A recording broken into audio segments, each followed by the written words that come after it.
Welcome to the Week 16 NFL slate breakdown for FanDuel and DraftKings. I'm Jason Gilbo. With me, as always, is Russell Clay. Week 16, 2 weeks away here from the playoffs. I mean, we're starting to get, well, basically, we've been at this for the last few weeks of games that are kind of ugly, don't matter. Teams have given up. We've seen a lot of defenses start to cave in. I'm looking at you, Cincinnati. You've been horrible. I think that's really where we're starting to see things sort of crater. It's defensively.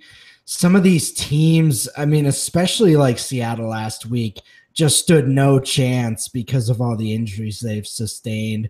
It's not even necessarily giving up. It's just that a lot of these teams just don't have the personnel to compete with a lot of these playoff teams now. I think we see a team like Philly lose their quarterback, but they still have the personnel, to sort of still play well. Some of these other teams, though, I mean, I'm looking at like the Giants. They just do not have like players. They're playing practice squad quality players at this point. I mean, Jacksonville is going to be working with basically all practice squad guys other than D.D. Westbrook at this point. And there's just a million of defensive injuries that we can go through. So, yeah, I think that's what we have to take into account. Vegas always knows, but, some of these games are just super ugly. Yeah, I was at the Bucks Falcons game on Monday night, and people were yelling at the Bucks defense because they couldn't tackle. They were missing all these tackles, and Tampa Bay's been one of the hardest hit injury teams in terms of their defensive side this year. Their cornerbacks have been abysmal. Like Brent Grimes has been missing in and out this year, but their linebacking core and defensive line has been just absolutely shattered. Yep. These guys, you're asking guys that are jumping in off the practice squad to come in and play in NFL speed games and make tackles. And I'm watching Devontae Freeman just run by second and third string guys. Like it's what you expect, It's what you'd expect Devontae Freeman to look like in a preseason game, basically, Yeah. Yeah. I mean, if you were like lining up, it's like the second half, but you want to get the extra run for your starters and they're going up against Tampa's third string. Right. That's what it is. Yeah, and I mean, Darrelle Revis is a starting corner for the Chiefs in Week 16, if that doesn't define it. The guy who didn't play last year, so yeah. It's something. A week where there's definitely some games that I do want to make a priority. I think I'm going to be obviously very narrow with the games that I do want to get exposure to this week, just because there are some games that are kind of ugly that I don't want a lot of. Denver, Washington kind of comes to mind. I think could be a pretty ugly game this week. Giants, Arizona, kind of in between on as well. Yeah, I don't want any pieces of those games. I think there's always usually, contrarian stack upside games where some weeks you're just like, how did that game, how did that team score 35 points and then they're good for GPPs, but man, I just do not see that happening with Denver, Washington. There's just no way, right? No, there's not. I mean, when you get to the point in this stage of the season and with the personnel that you have out in the field, it's pretty easy to limit your expectations for the types of games that you're going to be able to watch. Yeah, and just with Washington, the state of Washington's offense, it's tough to watch. Vernon's just blocking so much other than Crowder. Crowder's even hurt. He's really their only big time weapon right now. It's ugly. Also, shout out to David Miller. Dude won 4,000 last week.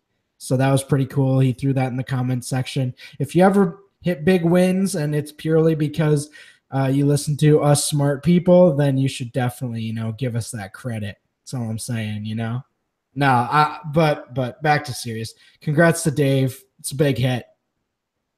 Yeah, for sure. Nice, man. Let's dive into this week 16. Let's talk quarterbacks here. Russell Wilson sitting up top, obviously coming off an abysmal week 15. That was just, Los Angeles came out there, hit him in the mouth, and Seattle never came up. Like they never shut up to play. I expect a rebound a week here for Wilson. Dallas is, secondary, obviously very average. I don't mind going to Wilson at the higher price tag, but I don't think he's a must play in consideration to some of these other guys. Like I really am enamored with Cam Newton for a little less, and I think there's a couple other options to consider too. Absolutely. He's not, the best option, but he's probably the best option. I mean, he's not, but when you get into those third and fourth quarters and Seattle's either trailing or like in comeback mode or trying to keep a lead, these scores he puts together in the fourth quarter are just insane. I mean, he gets probably 40% of his production in the fourth quarter. So even in bad matchups, that's what I was looking at this last night, trying to build some rosters. And you can just count on 25 points. Obviously, that didn't happen last week, but all you had to do was really watch that game to understand it was just a monsoon. And, there's nothing Russell Wilson was going to do was going to turn that game around. So I would throw that out the window.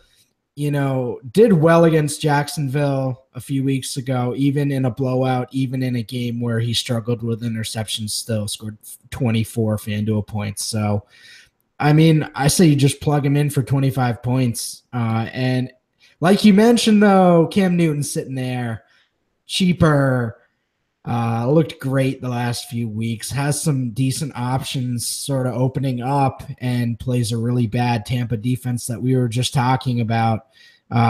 Certainly seems like he's back to his old self, like smiling and making trick plays and all this crazy stuff. And he has the weapons back. So not only are they a scary playoff team, but they're a great fantasy team right now. They are. I love Newton this week. I think you can really look at him in all formats. Tampa Bay's defense, 17 points per game allowed to opposing quarterbacks this year. We've seen the Newton rushing upside's been back in the second half of the season. Tampa Bay 29th in DVOA against the pass. And you mentioned, I think having Greg Olsen back really heightens his passing game, like his upside just in terms of the touchdowns, because really he was kind of lacking that threat. Obviously Funchess is a guy that he's looked at quite a bit this year. McCaffrey out of the backfield, adding Olsen into the mix, I think really helps the surrounding core. And I think this is obviously a viable stack this week too. Newton, McCaffrey, Newton, Olsen, even obviously Funchess was kind of banged up last week. I think you can look at him as a contrarian stacking option as well. Mm-hmm. Patriots, the upside has not been there. Even in some decent matchups. What's your take on Tom Brady this week? I'm off. I'd rather use other guys. If I want my exposure, like I'll grab Gronk. I think he's the Patriots guy that I'm looking at, or I'll get my Patriots exposure through Gronkowski. I'm not going Brady over Wilson or Newton. You can go that route if you want. If you're making multiple lineups, you can, I'm never going to say no to him, but I could also just see a game where they run the ball quite a bit with Lewis and working James White and all these guys and kind of just play. And maybe Brady goes out there and throws for 252 touchdowns. But at that price, I'm going to be looking for more. Absolutely. That's kind of where I'm at. Obviously, great, contrarian upside, but Wilson is the play there at the top. And then Newton pretty easily over Brady, right? For me, yeah, I just think matchup wise, in the way Newton's upside is this year, I think you go that route. Then we kind of get down into this Rivers, Stafford, Alex Smith type of tier, and I guess you can throw in Ryan and Goff and Bortles as well. That's a solid 6 to 7 quarterback tier of decent upside, but not great upside, in my opinion. Yeah, this is the range here. I think Alex Smith has the most upside out of this group. Miami's defense just has not faced a lot of good quarterbacks this year, and I think that their fantasy production in terms of allowed has looked better than what it actually should be. I think Alex Smith is a great pivot away from those popular names here. I think he's also a guy that you can look at Kareem Hunt with and still stack together if you're looking to get Hunt exposure. I think Smith, Rivers, and Stafford would be the guys that I roll with out of those four in that order as well. Is it weird for me to say that Blake Bortles might have the most upside? I think if No, I mean, because he scored what 28 fantasy points in two of the last three games. He's been over 20 in three of the last four. Yeah, I don't think he's a bad option this week. I just 6,500 on DK, like it's a little pricey for me. I think on FanDuel he's a little bit of a better option at 76, so I think I'd use him there. Yeah, it's obviously not great, but if you're kind of looking at Rivers and Stafford, they've kind of been a little lacking in terms of upside in the second half of the year. I kind of just like going with their weapons more so than stacking with them. Alex Smith, as you mentioned, probably going to be lower owned, so I think he's a very interesting guy, and certainly has a high ceiling against Miami, as they don't have that. Xavier Howard obviously was an imposing presence against Cooks. I don't think Hill is a different player than Cooks. I know they look the same, but Hill is just more brute athleticism. Like they put him on more like go routes than New England does with Cooks. So I kind of think that's an interesting matchup. You can go with Kelsey obviously as well. So a lot of stacking options there. And Goff. So Goff against Tennessee. What's your take on that game? I think we talked about it before the show, and I was gonna be the devil's advocate here, as I'm still skittish Rams fan. But all right, break it down. I mean, Tennessee's pass defense, obviously, we know is awful. Like they've been pretty good against the run this year. I think on paper, if you were looking to attack this game, obviously things would just immediately jump out, and you'd look at the stack here with Robert Woods and Goff and even like a Watkins if you want to go that route.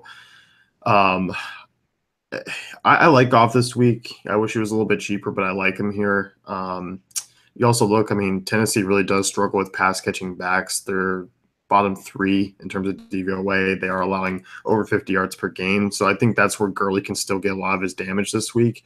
But Goff and GPPs is always worth a look. I think you can stack him with Woods in this spot.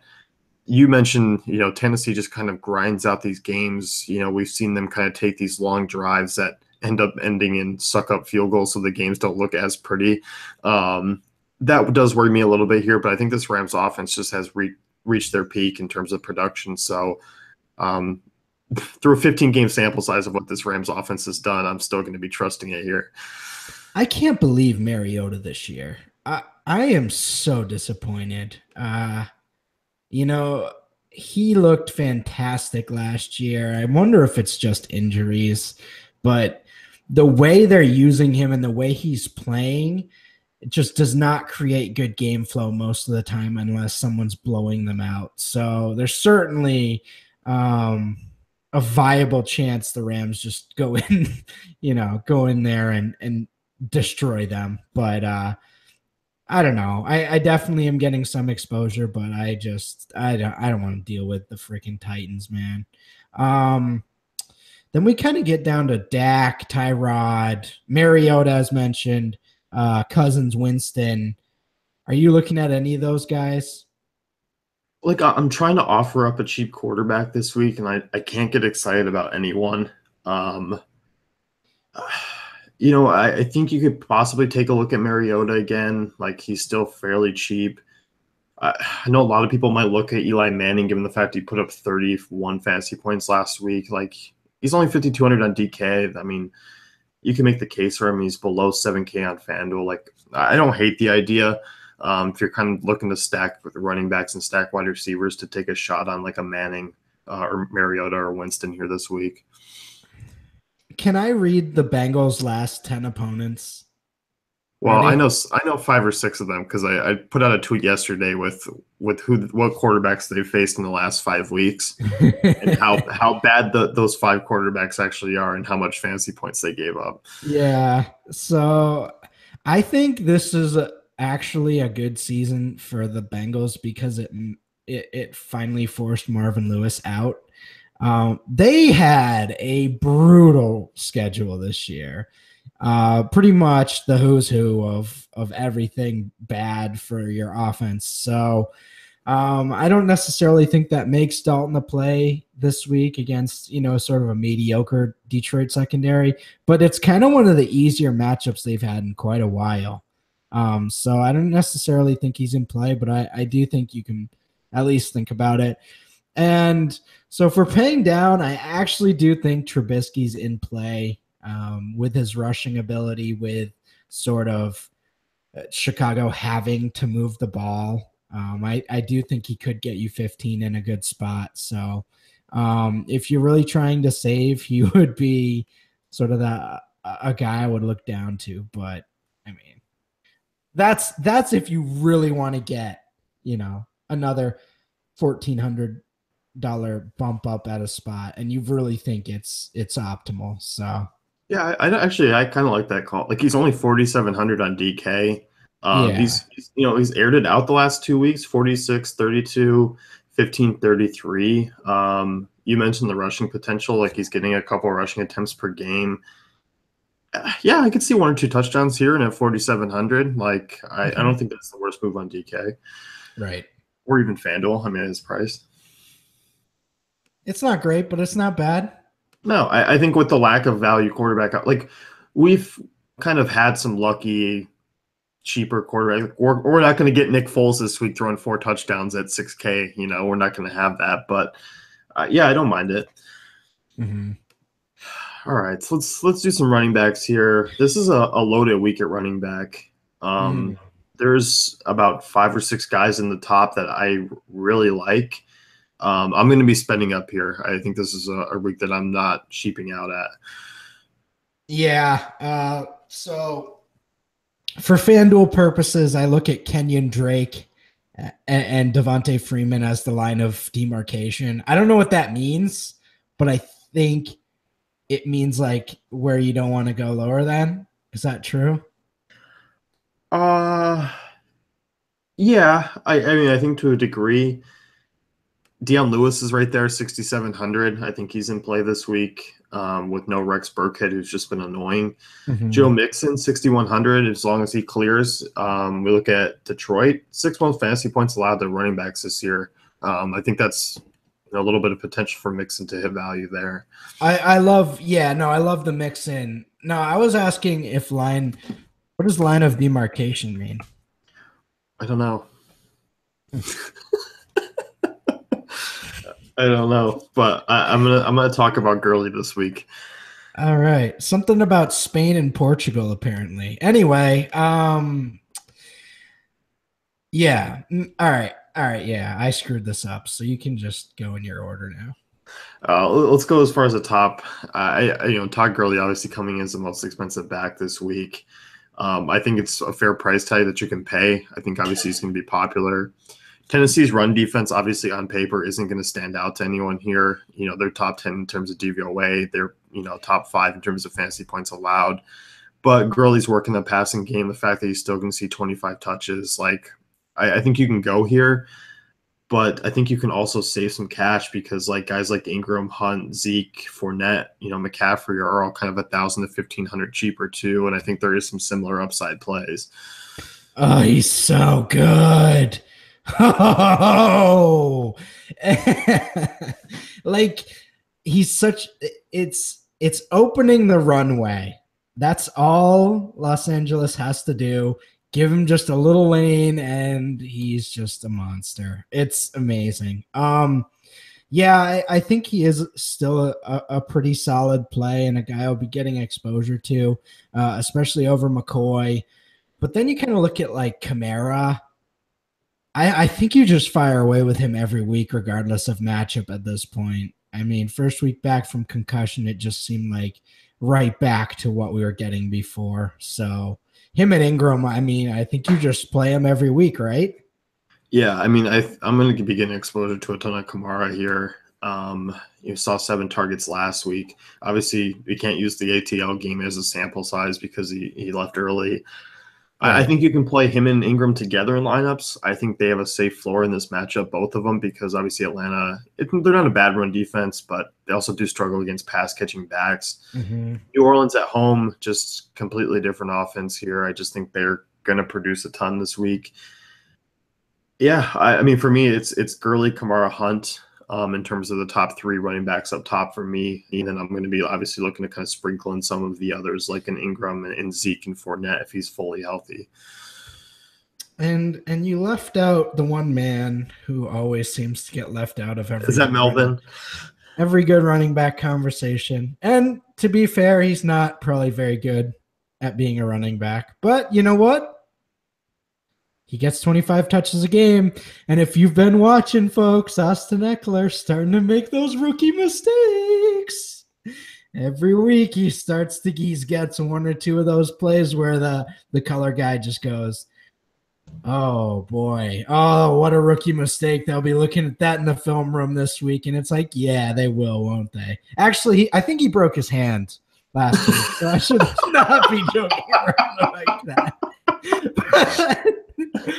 but he's definitely in play. But I think what we've definitely seen as a trend recently, it's either Keenan Allen week or it's Melvin Gordon week, and those do not happen in the same weeks. So if you're playing Allen, never play Gordon in the same lineup. Like that's a good 7-8 week trend now of either Gordon goes off or it's a Keenan Allen week. So definitely be aware of that. And then we kind of get into the weird Zeke Elliott, Leonard Fournette grouping where it's like we don't really know what we're getting. We don't really know if Fournette's healthy, but we kind of think it's a good matchup. We don't really know what we're going to get from Zeke, but we kind of do. And then what Gurley did to Seattle, so it's like it's all kind of weird once you get there. Yeah, I think Elliott obviously in play this week in terms of GPPs. I won't go anywhere near him in cash games.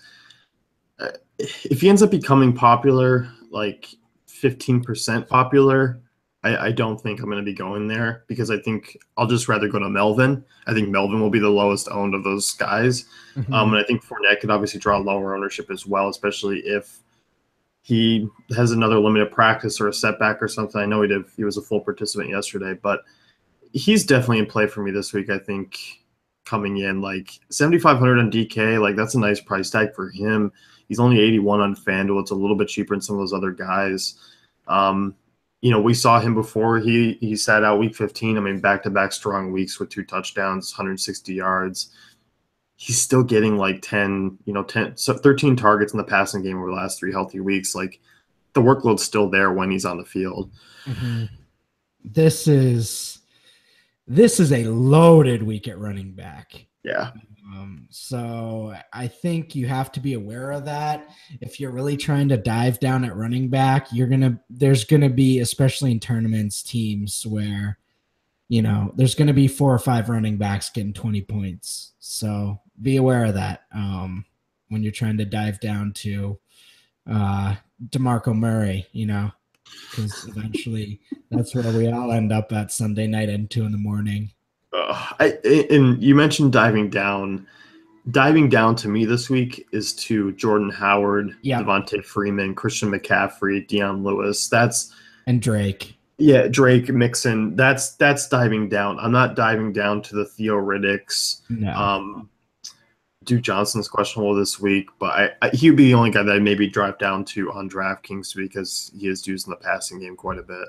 Mm-hmm. Yeah, and I will say I do think Jonathan Stewart's an interesting, sort of leverage play on Cam. We obviously saw that against Minnesota with the 100 yards and 3 rushing touchdowns. I do think there is 2-3 touchdown upside against this Tampa Bay team.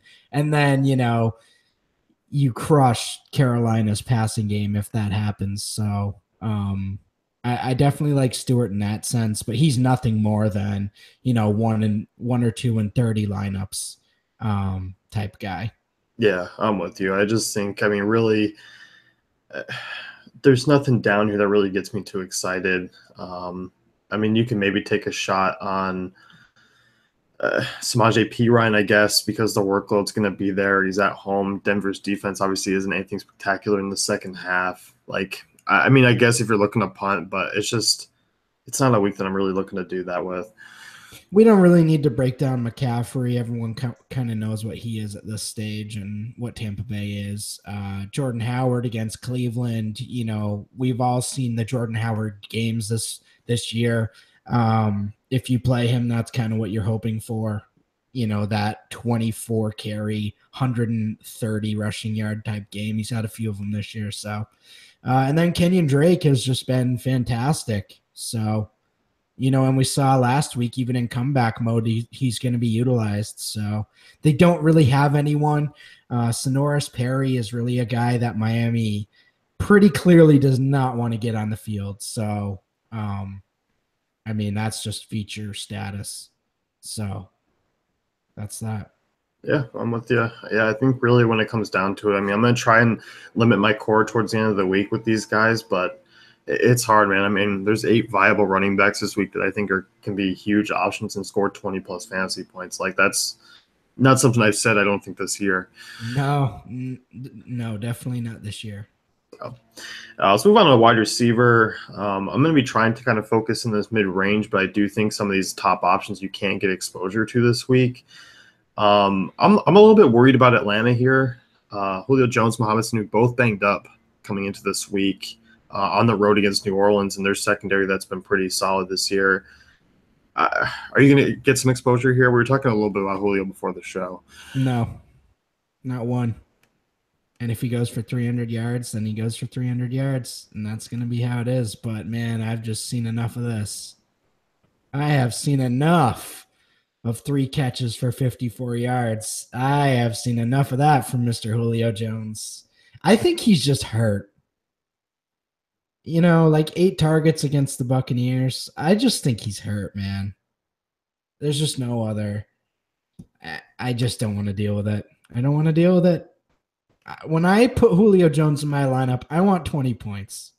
I don't care what his salary is. When I put Julio Jones in my lineup, I want 20 points, and I haven't gotten that this year, and I'm done. That's it. Yeah, I'm getting some exposure because of that just potential breakout, but the fact that he's likely going to be shadowed by Latimer, yeah, that's what I'm more worried about logically. But I still think Jones is matchup proof, so I don't want to put a ton of stake into it, but I do think his floor is obviously a little bit lower here, but I still think the ceiling is the same type of potential to break out for 200 yards and a touchdown. Mm-hmm. So I want some exposure. I want some exposure to him and Keenan Allen this week. I know obviously Allen was carted off late last week, but the injury not really of a concern, but we do need to monitor his status. Outside of that, though, I'm kind of dropping down here. I'm not going with a lot of these, upper 8K, upper 7K guys. Right. Our roster construction is not going to lend ourselves to paying up at, wide receiver here. But AJ Green against Detroit's certainly going to be at least interesting to me. I think he's a guy that you could get that nice tournament upside with, and probably isn't going to be high owned because of the running backs, not because he's not a good play. Fitz, I think, is also a really nice play. What more do we need to know other than the Giants secondary can't tackle, Yeah, I like Fitz this week. I think he's very much in play. He was really the only Cardinal that you can really get at this point. I think this range is great. I think, Tyreek Hill, Doug Baldwin, both excellent GPP plays this week. I think the Detroit guys are in play as well. But I think for me, when I really start to look at things, I really like this Robert Woods, Demaryius Thomas, Jarvis Landry kind of area because, below 7K on FanDuel, they're right around the low 6s, and on DraftKings, that's a nice little tier for guys that have really good potential to kind of go off in a game, and they're all in really good spots here. I think that's kind of where I start my wide receiver construction this week. Definitely Jarvis Landry potentially in a great spot against Kansas City. And he's just going to continue to get these solid targets. So 6,800 on FanDuel and obviously a DraftKings play pretty much every week. So I like him on all sites. Robert Woods back to normal. jumped right back in to his normal workload last week. So I definitely like him going forward. Um, Demarius, don't love it, but he's Can I definitely sell you? Can I sell you real quick? sure. Sell me. All right, Demarius Thomas. Yes, the quarterback situation's awful. 38 targets over the last 4 weeks. You look at Washington and their outlook on in terms of fantasy production, the wide receivers this year. It's not good, but there's one wide receiver a game that really stands out each week against Washington, and it's always the guy who's used the heaviest, and that's going to be Thomas this week. Like they limit everyone else, but one guy has a good game, that's going to be Thomas for me this week. Hmm. Okay. All right. I'm doing the 30 entry on FanDuel, so maybe I'll enter one Demarius lineup. How about that? Thank you. DD Westbrook is a guy I'm actually looking at this week. I know he kind of flamed out last week, but that was just based on matchup. Like Houston sucked against secondary receivers, and then Marquise Lee hurt his ankle on the, you know, second play from scrimmage, and then you lost all your money because DD Westbrook he was the top guy. And then they threw it all to practice squad guys. So that was great. I love that.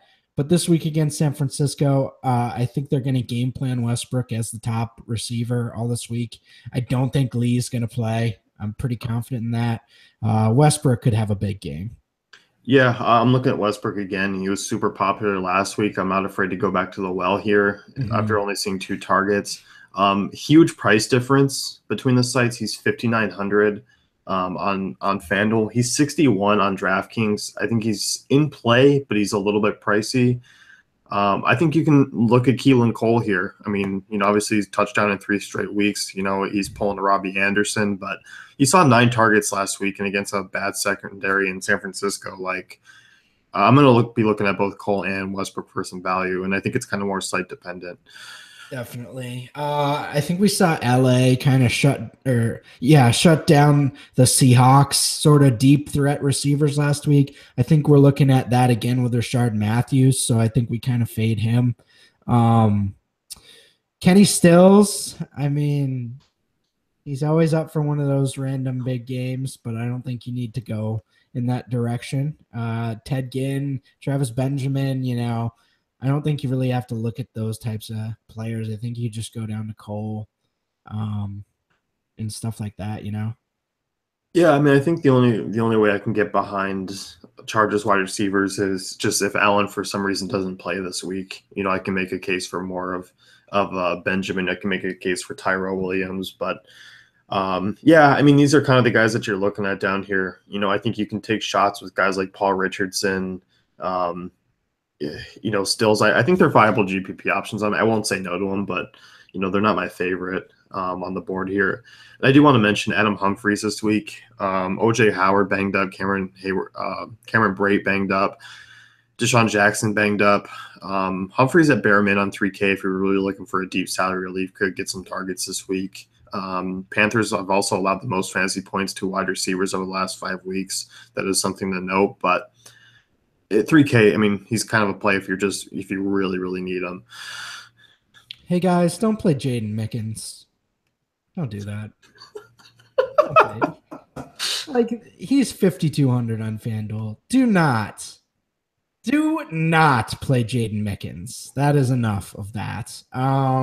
Kendall Wright, 24 targets in the last 2 weeks. I think he's a very intriguing option at his prices, especially on DraftKings. So I think you definitely go back to that. Well, he isn't in on a ton of snaps, like comparatively to his target share, but on second and third down, he is the main guy that Trubisky looks for. So I really, really like him as a value. Other than that, I mean, people kind of got lucky with Damiere Byrd the other week. I don't envision that happening again. He doesn't profile like an every down guy. And especially with all those other weapons there, I don't see that continuing. I just don't really want to, dive so low. I think you get your value um, at quarterback and maybe tight end this week. Yeah, I mean, I like the Kendall Wright call. Like he's a guy that I'm going to be using on DraftKings. I mean, I'm going to have to take a look at some of these guys that are below 4,500 because we have the bargains over on FanDuel. Like you have, D.D. Westbrook at 5,900. You have some other value positions that you can go with. Right. Demaryius Thomas is only 65. Woods is only 66. Like that tier there, you can definitely look at this week. And Landry's only 68. So like that mid range, it makes it easier to kind of not dive down on FanDuel, where DraftKings you do have to dive down a little bit more. Mm-hmm. So yeah, I mean, I think it's an interesting week here at wide receiver. Like I'm less enamored with the top guys, but I do think Hill and Baldwin and Fitz all go somewhat overlooked, and I think the GPP upside is definitely there. Definitely. So, tight end this week, there's very clear kind of two top options for me. Like you can pay up and use Gronk. He's 8,400 on FanDuel though. That's just a little bit steep. Kelsey's a 1,400 difference. Yeah, it's very egregious. And I think Greg Olson's my number 2 play this week. I just think he's so back to, he's just back. Like the target share back, the snaps are back. Obviously a little concerning 2 weeks ago against Minnesota, but I think we're back to regular Greg Olson. So I think 6,600 on FanDuel and, DraftKings and Yahoo goes right along with it. I think we're right back to using him as an every week guy. Yeah, I mean, he's only 5,200 on DK. Yeah, I mean, I really do think he's up there with that top three for me. What are you doing with this, I guess, Giants passing game here this week? I mean, Evan Ingram's coming off a great game. I'm obviously worried about, Sterling Shepard here. Like, could he become a primary target? Doesn't expect Patrick Pearson shadowing, but it could at some point. Meh, meh, meh, meh. It's meh. I like Ingram. I think he's a nice contrarian guy. I don't think he's the guy you want to force in either, though. No, I don't either. I think Olsen, I like Delaney Walker a little bit this week. Obviously it's a middle of the road matchup, but, over the last few weeks, the Rams have allowed the 7th most fantasy points to tight ends. Walker's just a fairly safe play. Like he's been in double-digit fantasy points in all games but one since week 7. 29 targets over the last 4 weeks. He's going to be super low owned, especially if you think Tennessee's going to be trailing in this one, which I do and Vegas does. Walker could see some more potential here. Yeah, I definitely like him, and it also helps that there's like a cliff that you just don't want to dive off of after him. We both looked at each other and started talking about Eric Ebron earlier today, and that's something you're gonna have to do some deep thinking and really get to know yourself before you can play Eric Ebron this week. But it's something some of us are gonna have to do. So that's playing Eric Ebron this week is sort of a personal thing. You know what I mean? Like, I'm not going to tell you to play Eric Ebron, but if your heart calls out to you and it says, hey, Eric Ebron could get 8 targets this week, maybe he won't fumble one and, get benched by the third quarter. That could happen. That could happen for you this week. You could get some fantasy points from Eric Ebron. So, yeah. I'm in. If I'm not paying up here, I'm in on Ebron. He kind of just fits the bill for roster construction this week. 18 targets over the last 2 weeks. He scored at least 7 fantasy points on DK in each of the last 5 games. 3 of those were over 11. 3,700, like it makes sense. Like on FanDuel, you can make the case to fade because it's a little bit easier to kind of fit guys in there. But Cincinnati, 30th in DVOA against tight ends. They're middle of the road in fantasy points allowed, but Cincinnati has not faced tight ends. Look at that division and tell me that, they've faced 8 of those tight ends and they're going to allow a lot of production. Like that's not a division where tight ends are going to eat you alive. So I think this is a spot where Ebron can get to work, and we've kind of seen Ebron steal some targets away from Tate. Like floor has been really low for Tate these past couple of weeks with Ebron kind of emerging. Yeah, he's in a great spot, and his target shares really increased over the last month and a half. So I'm in, but I mean, as in as you could be at this point. I am a initial hater, then truther, then hater, then truther again of Eric Ebron. And now I'm in one of my out stages. So we'll see. We'll see. You got in the pool, your feet are at Yeah. the top step, but Yeah. you're not ready to dive. I've dove in and I've hit the concrete before. You know what I'm saying? Like I dove in on the shallow end and it just sent me right to the hospital. So I think you gotta be careful with that, man.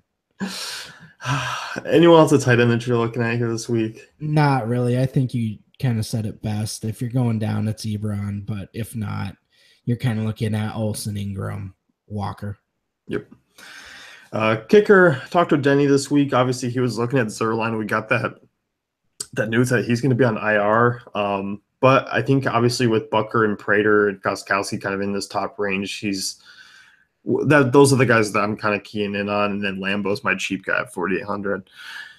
Yeah, I mean, I've been really simplistic with my kicker usage this year. It's really just been like, all right, pay up, pay up, pay up, and then maybe do a 48 or 4,900. You mentioned Lambo. I think that is someone I'm going to be pretty interested in. Is Robbie Gould kind of scarred me, but because he's playing Jacksonville, that should be a no-go, right? Yeah, a horrible matchup. He's not getting 24 points this week. Okay, good. That's all I need to know. I think you can play Graham Gano, especially if you think Cam's going to light it up passing wise, but obviously not a cash play or anything like that. I think you just go with Gostkowski, Lutz, or Prater. Yeah, I mean, I really do honestly think like if you can look at the 5 highest implied totals here, and you kind of run down the list of what their kickers are, and they're all pretty much priced up in this top tier. It's Lutz, it's Gostkowski, it's Prater, Bucker. You can even look at Coons, Gano. So I kind of look at my lineups. If I don't have a lot of exposure to, let's say, New England this week, I'm going to probably use a lot of Gostkowski because I know they're going to put up some points. They're going to move the ball. If I don't have a lot of Detroit exposure, I'll take a look at Prater. I just that's how I'm going to be working my kicker this week. I like it. I like it a lot. Let's talk defenses here. There's probably about 5 defenses that I like this week, and I think kind of across the pricing spectrum, you can get some exposure to a couple of them. You don't feel good about week 16 defenses. Like that's just not something you feel very good about any year. But there are some decent matchups. We talked about Chargers and what last week means for their defense and sort of what it means against the Jets. And like I kind of thought this too, and then you said it as well. Like that was just a really tough matchup for the Chargers against the Chiefs last week. In Arrowhead, Saturday night primetime game. Like that's just a brutal matchup with Kareem Hunt sort of returning to form. So 4,900 on FanDuel against, the Jets. Is that sort of a cash game type of move for you? Yeah, I think it's enough of a savings on FanDuel from the Jaguars to kind of go that route. DraftKings, obviously, you can make the case to kind of go with either one as the top option this week. They're only a $200 difference. Yeah, Chargers just had such a tough matchup last week. And they're not a good run defense, and we saw that. So we kind of just saw Casey keep control. Chargers offense couldn't really keep them in the game. It was just a tough spot. I think even so on the road here that they bounce back. It's a little bit of a tough travel week, but they obviously had a little bit extra rest. Mm-hmm. I'm looking this way. I mean, they've been one of the better scoring fantasy, defenses over the last few weeks. Like I'm going back to the well here. Yeah, and if they were San Diego, the travel might not be so terrible. But LA, that's gonna really change things. Chicago against Cleveland. I think everyone's going to be looking at that as sort of a tournament type move. Probably get pretty decent ownership, right? Just because it's against Cleveland. Yeah, I still think the ownership is going to be partially there. They've averaged nearly 10 fantasy points at home this year, just 6 on the road. I like the Bears in this spot. There's always that potential pick 6 with Kaiser. Cleveland gives up a ton of sacks. Yeah, I mean, in this range, I think in terms of the upside, like the Bears, the Chiefs, the Panthers have the most upside kind of out of that second tier. Right. Carolina, Tampa Bay falling apart at the seams here. OJ Howard obviously out. Cameron Brate kind of looking questionable. You mentioned Deshaun Jackson going to be out. So what do they really have? They have Chris Godwin, who's a fun young player. They have Mike Evans, who gets 3 offensive pass interferences a game. And, I mean, you have Jameis Winston, who's just been totally ridiculous this year. And you have, a running game of Peyton Barber, who, there's 2 running backs at Auburn that are better than him right now. And that's why he left a year early, because he knew he wasn't going to be getting snaps the year after that. So it's an ugly state of affairs in Tampa, to say the least. Yeah, it is. I mean, that sums it up for me. Detroit, I do like this week, 2,900 on DK. Cincinnati has allowed 20 fantasy points over the last 2 weeks to the Bears and Vikings. They get another NFC North team here. And Detroit has scored the 3rd most fantasy points among defenses this year. I don't know if you knew that. I didn't know that. That's pretty good. They've had obviously a handful of defensive touchdowns, but 2,900, I'm sold here. I didn't want to know that. So if you just want to erase that from my memory, I don't want to know about Detroit's defense. I hate them. Sorry. I don't know why. I don't know where this is coming from. I don't know. This is an irrational fear from probably some Slate this year. Probably. I'm sure Darius Slay crushed your dreams on a few weeks for sure. I'm sure he did. Something was there though. Yeah. Rams, I like them a lot against Tennessee. It's going to be a slower pace, but I think they can do some damage and get some pressure on Mariota. He's kind of been lobbing up some terrible passes this year. So I think the pressure will get to him a little bit. I want to play the Patriots, but man, you've been talking about this all year, and I finally get it. It's just like Tyrod, man, he just doesn't want to give up those big point games. He just holds you to 8 fantasy points. You'll get a few sacks. Maybe you'll get a McCoy fumble, but they're just not going to give you that big fantasy day. So I think the Patriots are in play, but they're not like a money play or anything like that. Yeah, I know they had 13 fantasy points against Buffalo last time out, but that was a very different situation though, because Buffalo had just switched back and forth, and then Tyrod got hurt, and it was just really bizarre. That was a really weird game. So a little different circumstances there. You mentioned KC as a value, D. Yeah, they're 4,500 this week. I'm not going below them. 24 fantasy points over the last 2 weeks. Starting to get some pressure. The interceptions were there. Interceptions will be there this week with Jay Cutler. Jay Cutler, that's what I'm talking about. This is a guy who he had 4 fumbles last week and 3 interceptions against Buffalo. He had the great week against New England, but other than that, he's good for a multi-interception game here this week. Yeah, and there's something to be said for obviously it's anecdotal to just say Jay Cutler, but at the same time, we've seen a lot of these dudes have been around forever. Jay Cutler's been around forever. We've just seen week 16 Jay Cutler for so many years. We know what week 16 out of the playoffs Jay Cutler is. We know what we're getting there. And it could be a 250-yard 2 touchdown, 1 interception game, or it could be, 13 for 35 and 4 picks. It really could be.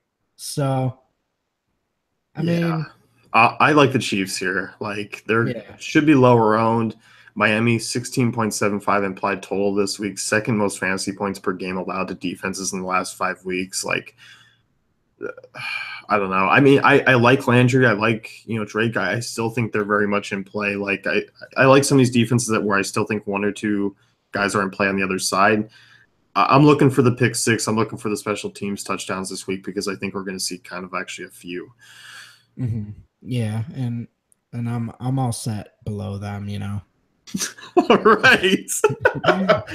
that was the let's end this pod because I want to go to I'm bed. just not doing the Giants or, you know, whoever other people are going to want to do, you know, the Yeah. Bengals or I don't know, something goofy. Yeah. No, I agree with you. Who could you go with? Really? No, Dallas no, against Seattle, no. and then you get negative 15 points in the fourth quarter. It'd be great. Yeah, it's not happening this week. No. No. That's going to wrap it up for us. You can go to dayfantasycafe.com, check out our cheat sheets, our optimizer as well. We have other various articles for NFL, also NBA in session. We got a full swing there. Also, Russ did a dynasty. You know, he took place in some dynasty work. I'll let you kind of plug that here really quick. Yeah, Dynasty Draft Guide, baby. 2018, we did 50 sort of rookie draft / draft prospect profiles. So basically, we broke down what it's going to be looking like in 2019 and 2018 for draft prospects, especially this upcoming season. So certainly give that a check. Well, don't give it a check. Give us your money, basically. Give us your money, and I won't give you any money back, and then you'll get some good content. How about that? I like it. Can I get a preview here of Josh Adams? Josh Adams. Ooh, you know what? I'll give you a little preview. Yeah. Let me look at what I said for Josh Adams. Because if you know, I'm a big Notre Dame fan. Love Josh Adams. Anytime Josh Adams ripped off a 70-yard touchdown run, which was a lot this year, Josh I just Adams was a tier 1 running back for me. So, hold on. Where is it? this is the high quality info from Russ that you get here about Josh Adams Yeah, as he yeah, that's seeks right. through here. I'm actually. Oh, hold on. Is this coming anytime soon? Yes. Gotta open the doc. On Russ's 8-year-old MacBook I'm just. Pro, we're not going to be able to get this. Oh my gosh! Why is this taking so long? Oh man, Um, I just want to look at it. There it is. Okay, I compared him to DeMarco Murray, and I said third round projected draft position. DeMarco Murray now. No, DeMarco Murray, the draft prospect out of Oklahoma. So I also compared him to Niall Davis, but that's a much longer story. Niall Davis, before the injury, was quite the prolific college running back. So that's pretty high praise to be a top 3 round running back at this point in life. So, yeah. I like it. It. Well, definitely check that out for Russ. You can check his Twitter feed. I'm sure it's pinned up top. Am I correct? You are correct. Yeah, I knew it. Son of a bitch. Check out dailyfantasycapper.com and good luck in week 16.